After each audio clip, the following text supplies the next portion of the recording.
Hello guys, welcome back to your favourite channel. तो आज हम स्टार्ट करेंगे एक्सरसाइज 6.3। तो question number 1 is state which pair of triangles in the figures are similar. यहाँ पर हमें कुछ ट्राइंगल्स के पेयर्स गिवन हैं। अभी हम फर्स्ट पार्ट कर रहे हैं तो हम फर्स्ट पार्ट की फिगर्स देखते हैं। यहाँ पर हमें ट्राइंगल का पेयर दिया है ना, दो ट्राइंगल्स यहाँ पर हमें गिवन है। अब हमें करना क्या है, right the similarity criterion used by you're answering the question। तो फर्स्ट में ही उसने पूछ लिया था कि state which pair of triangles, कि बताइए इनमें से जो कई सारे पार्ट यहाँ पर गिवन है, कौन सा पेयर जो है ट्राइंगल्स का आर सिमिलर है और किस क्राइटेरिया के बेस पे आपने उसको सिमिलर बताया है।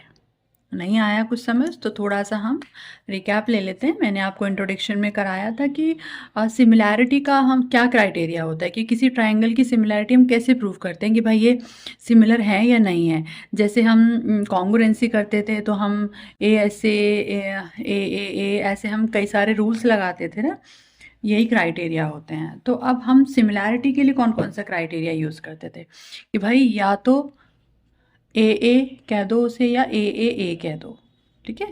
क्योंकि अगर दो एंगल इक्वल होंगे तो तीसरा तो खुद पे खुद इक्वल होगा ही। तो या तो तीनों एंगल्स इक्वल हों ट्राइंगल्स के, तो हम कह सकते हैं कि ट्राइंगल्स जो हैं वो सिमिलर हैं। या SAS, दो साइड्स का रेशो एंड एक एंगल, साइड्स का रेशो इक्वल होना चाहिए और एक एंगल इक्वल होना चाहिए दोनों ट्राइंगल्स में, देन वी कैन से कि दोनों ट्राइंगल्स जो हैं वो सिमिलर हैं। या तीनों साइड्स का रेशो, तीनों साइड्स का जो प्रपोर्शन है वो इक्वल होना चाहिए, देन वी कैन से कि ये ट्राइंगल्स जो हैं वो सिमिलर हैं। तो अब हमें अपने ट्राइंगल में पता करना है कि क्या कोई सी भी ये कंडीशन, कोई सा भी ये क्राइटेरिया फुलफिल हो रहा है या नहीं हो रहा है। तो देखिए हमें क्लियरली यहाँ दिख रहा है कि angle A is 60, angle B is 60, B is 80, Q is 80 and C is 40 and R is 40। तो A ये क्राइटेरिया हमारा यहाँ फुलफिल हो रहा है। तो हम वो कह सकते हैं कि ये जो हमारे ट्राइंगल्स हैं ये सिमिलर हैं और किस क्राइटेरिया से हैं, बाय A। ओके और फिर हमें क्या करना है, and also right the pairs of similar triangles in the symbolic. फिर हमें ट्राइंगल्स को सिम्बॉलिक फॉर्म में भी लिखना है। तो देखिए कैसे करेंगे, हम स्टार्ट करते हैं। सबसे पहले in triangle ABC and triangle PQR, इन दोनों में क्या है, angle A is equal to angle P और कितना है वो, दैट इज 60 डिग्री। ऐसे ही angle B is equal to angle Q, that is 80 degree. Same angle C is equal to angle R, that is 40 degree. तो यहाँ ये angle आपस में इक्वल हैं, ये आपस में इक्वल हैं, ये आपस में इक्वल हैं। तो हम क्या कह सकते हैं, by angle criterion of similarity, criterion of similarity, दोनों ट्राइंगल क्या होंगे, triangle ABC similar to triangle PQR। इसको हमने सिम्बॉलिक फॉर्म में भी डिनोट कर दिया यहाँ पर, और क्राइटेरिया भी हमने लिख दिया कि हम किस क्राइटेरिया को यूज़ करके हमने दोनों ट्राइंगल्स को सिमिलर प्रूव किया था। आई होप सभी को क्लियर हो गया होगा। करते हैं इसका second part. In second part यहाँ पर भी हमें ये पेयर गिवन है दो ट्राइंगल्स का। तो देखिए यहाँ पर एंगल तो गिवन ही नहीं है, एंगल तो कोई गिवन ही नहीं है, तो वो क्राइटेरिया तो हमारा यूज़ होना ही नहीं है। बट हमें यहाँ क्या दिख रहा है, हम साइड्स का रेशो चेक करते हैं कि भाई साइड्स का रेशो, तीनों साइड्स का रेशो इक्वल है या नहीं है। देखिए 2 का रेशो किसके साथ बैठ रहा है, हमारा 4 के साथ बैठ रहा है ना, 2 2 ज़ 4, 3 2 ज़ 6, 2.5 2 ज़ 5। तो तीनों का रेशो इक्वल बैठ रहा है ना, ये इसकी डबल हैं साइड्स। ओके तो हम देख के तो हमें पता चल गया कि हाँ ये दोनों ट्राइंगल्स जो हैं सिमिलर हैं। बट हम लिखेंगे कैसे, in triangle ABC and triangle PQR। तो इनमें क्या है, देखिए A B upon Q R, A B upon Q R, okay, and B C के अपॉन में क्या लेंगे हम, पी आर, वही वाली साइड लेंगे ना जिसके साथ इसका रेशो बैठ रहा है, and A C upon P Q. इन तीनों का रेशो ही कितना आ रहा है, 1/2 आ रहा है।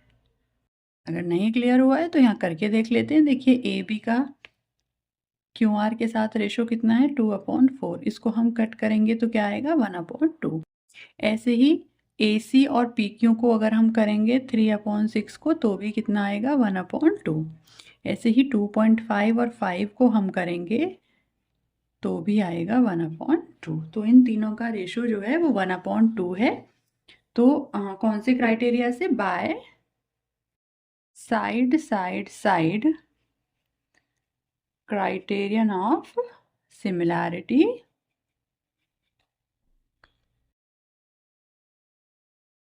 इससे क्या होगा, triangle A B C similar to triangle P Q R. This is the answer. I hope clear हो गया होगा। करते हैं नेक्स्ट पार्ट।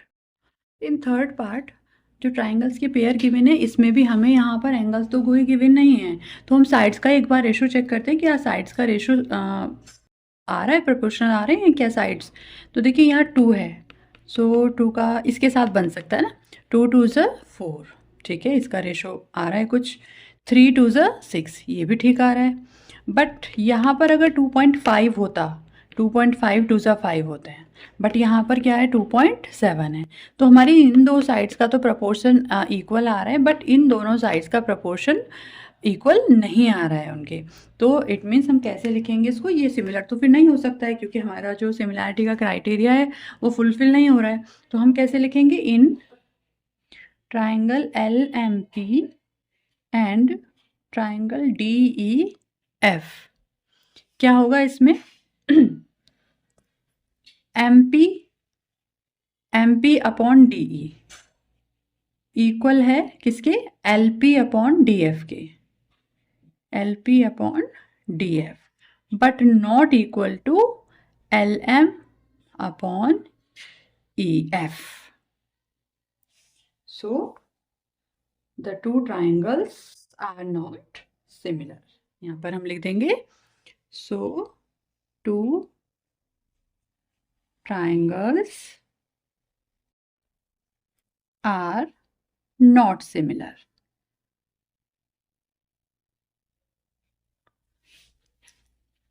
करते हैं next part. In fourth part जो ट्राइंगल्स हमें गिवन है, यहाँ पर हमें एंगल भी गिवन है और साइड भी गिवन है। तो इतना तो हमें आइडिया लग गया कि भाई एंगल और साइड का यूज़ होने वाला है, तो हमारा ये क्राइटेरिया फुलफिल होना चाहिए। क्या, दोनों साइड्स का प्रपोर्शन इक्वल होना चाहिए और दोनों साइड्स के बिटवीन जो एंगल है वो एंगल इक्वल होना चाहिए। तो हम चेक कर लेते हैं कि क्या है, सारी कंडीशंस यहाँ पर फुलफिल हो रही हैं। So in triangle M N L and triangle P Q R, सबसे पहले देखिए angle M is equal to angle Q है, ठीक है, एंगल तो हमें इक्वल मिल गए। Angle M is equal to angle Q, that is 70 degree.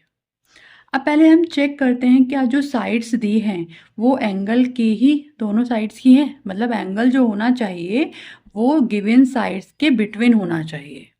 तो ठीक है, यहाँ भी दोनों साइड्स के बीच में एंगल आ रहा है, यहाँ भी दोनों साइड्स के बीच में ही एंगल आ रहा है, यहाँ तक तो सब ठीक है। अब हम इनका रेशो चेक करते हैं। तो भाई 5 2 ज़ 10 एंड 2.5 2 ज़ तो 5 होते हैं, बट यहाँ 6 है, ठीक है। तो एक पेयर तो हमारा आ गया है, बट दूसरा पेयर उतना नहीं आ रहा है, दोनों पेयर इक्वल नहीं आ रहे हैं। तो एंगल तो हो गया बट ये पेयर इक्वल नहीं आए, है ना। तो हम इसको यहाँ पर कैसे लिखेंगे, बट एम एन के अपॉन में क्या लेंगे हम, P Q does not equal to M L upon M L के अपॉन में क्या लेंगे हम, क्यू आर। ये कंफ्यूज नहीं होना है कि इधर एम एल है तो एम एल के साइड में पी आर ही लेंगे, नहीं, हमें जो एंगल गिवन है उसके ही दोनों साइड्स की हमें साइड्स यहाँ पर लेनी होंगी। तो these two triangles are not similar.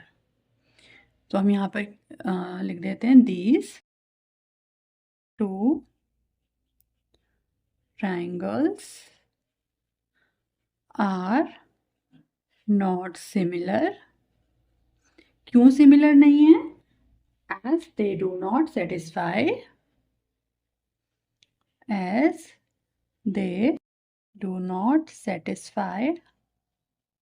हमारा जो क्राइटेरिया है उसको ये सेटिस्फाई ही नहीं कर रहे हैं। as do not satisfy SAS criterion of similarity, SAS criterion of similarity।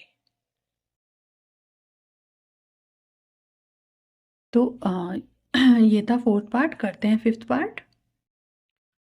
तो इन नेक्स्ट पार्ट फिर से ट्राइंगल्स की हमें साइड्स गिवन है 2 और एक एंगल गिवन है। तो चेक कर लेते हैं। देखिए एंगल तो हमें इक्वल दिख रहा है यहाँ पर 80-80, बट सबसे पहले हम साइड चेक करते हैं कि क्या जो एंगल गिवन है उसी के दोनों तरफ की साइड्स हमें गिवन है या नहीं, क्योंकि साइड्स तो हमें वही गिवन होनी चाहिए। तो हमने यहाँ चेक किया तो देखो एंगल के ही दोनों जिन लाइन्स के बीच में एंगल बन रहा है वही दोनों लाइन्स की हमें लेंथ गिवन है। बट यहाँ पर एंगल यहाँ गिवन है और साइड एक तो ये गिवन है और एक ये गिवन है, जबकि हमें कौन सी साइड्स गिवन होनी चाहिए थी? इसके साथ हमें ये वाली साइड गिवन होनी चाहिए थी, तभी तो दोनों लाइंस के बीच में एंगल आता। या फिर क्या होना चाहिए था? या ये एंगल हमारा यहाँ होना चाहिए था, सो दैट इन दोनों लाइंस के बीच में आ सके। तो यहाँ हमें दिख रहा है कि भाई कुछ होने वाला नहीं है, बट हम सिस्टमेटिक तरीके से हम इसको लिख लेते हैं। कैसे? कि इन triangle ABC and triangle DEF। तो सबसे पहले एंगल्स को इक्वल दिखा लेते हैं हम। Angle A is equal to angle F कितना है? 80 डिग्री। चलो भाई एंगल तो हमें मिल गया, अब हम साइड्स का चेक करते हैं। सो देखिए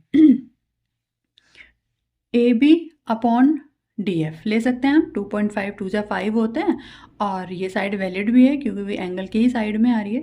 तो यहाँ हमने ले लिया AB अपॉन DF। और ये किसके इक्वल होना चाहिए भाई? इधर से तो हमें AC लेनी पड़ेगी और इधर से EF। इक्वल ही नहीं है। क्यों इक्वल नहीं है? क्यों? क्योंकि AC तो हमें गिवन ही नहीं है। हमें क्या पता कि AC कितनी है? तो हम यहाँ पर रीज़न क्या देंगे? AC is not given. उसको ये BC की जगह AC गिवन होनी चाहिए थी हमें, तब हमारा ट्राइंगल्स जो थे हम सिमिलर उनको प्रूव कर सकते थे अगर कुछ गिवन होता तो यहाँ पर फिर से हम यही लिख देंगे कि by so these two triangles are not similar। triangles are not similar। आप लिखना चाहें तो पूरा भी लिख सकते हैं as they do not satisfy SAS criterion of similarity। okay, so this is the answer। करते हैं नेक्स्ट पार्ट। इन 6 पार्ट जो ट्राइंगल्स हमें गिवन है, यहाँ साइड्स हमें गिवन नहीं है, यहाँ हमें एंगल्स ही गिवन है, तो हम अपने एंगल्स को ही चेक कर लेते हैं। तो यहाँ पर देखिए एंगल 80, यहाँ पर भी 80 है। Angle E and angle Q equal है। एंड यहाँ पर एंगल D गिवन है, दैट इज 70। और यहाँ पर एंगल R गिवन है, दैट इज 30। ओके तो कंफ्यूज बिल्कुल भी नहीं होना है कि ये देखकर कि भाई यहाँ तो एक ही एंगल इक्वल है, दूसरा एंगल इक्वल ही नहीं है। आप अगर एंगल्स का सम करके देखेंगे तो भाई ये एंगल भी 30 ही निकलेगा। अगर आप ट्राइंगल की एंगल सम प्रॉपर्टी का यूज़ करके देखेंगे तो देखिए तीनों एंगल्स का सम कितना होता है? 180 होता है। 180 में से 80 ये है आपका, 70 ये है, तो 80 और 70 आपका हो गया 150। तो ये आपका कितना बचा? 30 ही तो बचा। इसने आपको कंफ्यूज करने के लिए ऐसे साइड्स दी हैं। ऐसे ही आप यहाँ भी कर सकते हो कि 80 और 30 आपको यहाँ दिया है तो ये 110 हो गया, तो ये कितना बचा आपका? 70 ही तो बचा। ओके तो इट मीन्स तीनों एंगल्स ही देखो यहाँ पर इक्वल हैं या नहीं है? इक्वल हैं। तो इसको हम लिख लेते हैं, तो हमें देख के क्लियर हो रहा है कि ये ट्राइंगल्स जो है हमारे सिमिलर हैं।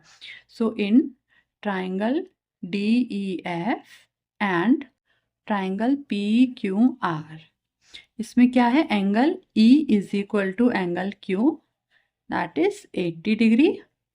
Angle D is equal to angle P, that is 70 degree, and angle F is equal to angle R, that is 30 degree. So by angle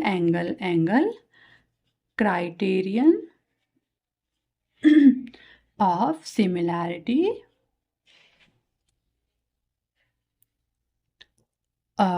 triangle DEF similar to triangle PQR. This is the answer.